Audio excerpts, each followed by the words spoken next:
कराची के ज़िमनी बल्दियाती इंतखाबात में पीपल्स पार्टी 11 यूसीस में से 7 पर कामयाब रही। 4 नशिस्तें जमात इस्लामी ने जीती। जमात इस्लामी ने इंतखाबात में धांधली का इल्जाम लगा दिया। पीपल्स पार्टी ने इल्जाम मुस्तरद कर दिया। बिलावल भुट्टो ने कामयाबी पर अवाम से इजहार तशक्कुर करते हुए दावा किया कि सिंध के हर जिले का चेयरमैन जियाला होगा।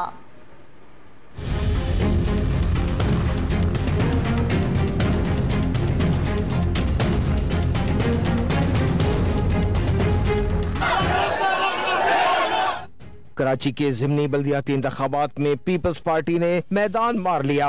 गैर सरकारी और गैर हतमी नताइज के मुताबिक शहर की 11 यूसीज में से पीपल्स पार्टी ने 7 में कामयाबी हासिल की। 4 नशिस्तों पर जमात इस्लामी फातेह करार पाई। कराची के 15 वार्ड्स की नशिस्तों पर भी पीपल्स पार्टी ने 7 पर फतेह का झंडा लहराया। जमात इस्लामी के हिस्से में वार्ड्स की 5 नशिस्तें आई। तहरीक इंसाफ 2 और मुस्लिम लीग नून 1 वार्ड पर कामयाब हुई। पीपल्स पार्टी की जीत पर लियारी में जश्न भी मनाया गया। जमात इस्लामी ने इंतखाबात में धांधली का इल्जाम लगा दिया। अमीर जमात इस्लामी कराची हाफिज नईम उर रहमान ने साफ कह दिया कि उनकी जमात जाली नताइज किसी सूरत कबूल नहीं करेगी। 13 नई कराची टाउन, इसमें तो इन्होंने पहले ही काम कर दिया था जब पोलिंग स्टेशन तब्दील कर दिए थे।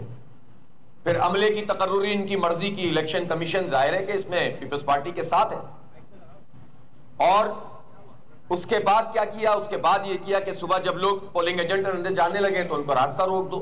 पीपल्स पार्टी के रहनुमा सईद गनी ने जमात इस्लामी के इल्जामात को मुस्तरद कर दिया। जो नताइज आए हैं उसको तस्लीम करें। छोटी मोटी चीजें जो होती हैं पोलिंग स्टेशन में होती रही, हम भी चुप रहे। हमने कोई एक ना बयान दिया ना कोई बात की। इन्होंने मुस्तकिल एक तूफान मचाया हुआ था और इनको ये अपना केस बिल्ड कर रहे थे कि जब ये शाम को हार जाएंगे तो ये जाकर जो है वो आवेला मचाएंगे। चेयरमैन पीपल्स पार्टी बिलावल भुट्टो ने कामयाबी पर अवाम से इजहार तशक्कुर करते हुए दावा किया कि कराची समेत सिंध के तमाम अजला का चेयरमैन जियाला होगा। उन्होंने कामयाबी को कायदीन और कारकुनान की कुर्बानियों और जियालों की मेहनत का समर करार दिया।